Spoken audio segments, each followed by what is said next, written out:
Hello, I'd like to review the tools in Microsoft Word for including citations and a bibliography in your written work.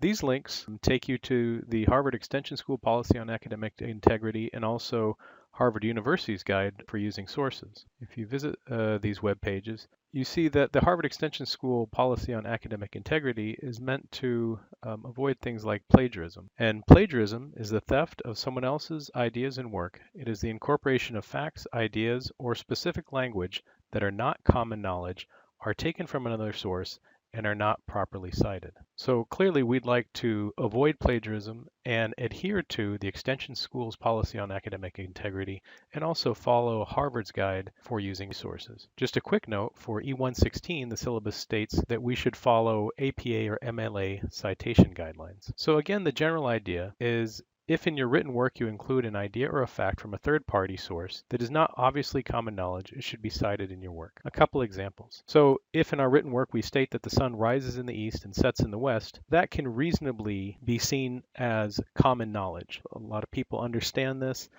You can simply look east in the morning and see the sun rising and look west in the afternoon. However, if in our written work we were stating that the Earth is about 93 million miles from the sun, that is not what would be considered to be common knowledge. And that is something that we would likely get from a third-party source, and we would need to cite this statement in our written work. So let's say that I get the idea that the sun is 93 million miles away from the Earth here on this NASA website. So if I were writing a paper, certainly I wouldn't need to cite this source, but I would need to add an in-text citation and include a bibliography for this source. In Microsoft Word, there is an excellent tool for citing your work, and that is found here in the top under References.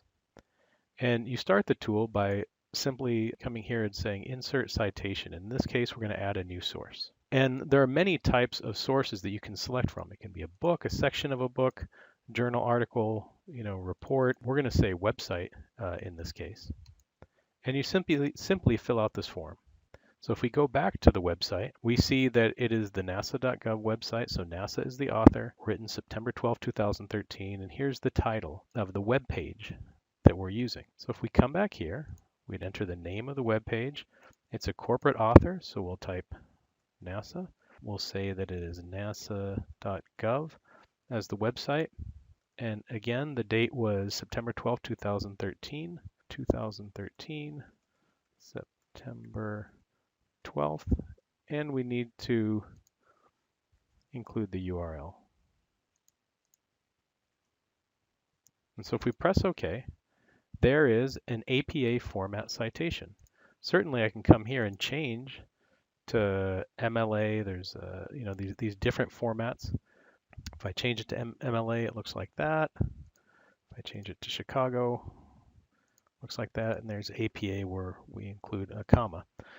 You could purchase a book that shows you how to create these citations. I would say why bother when this tool does it for you. When you're ready at the end of your writing your paper and you've included all of these in-text citations, which you can come here, you can edit the citation, you can edit the source. A lot of this is an active link. But when you're done, you can come in here and include a bibliography or works cited.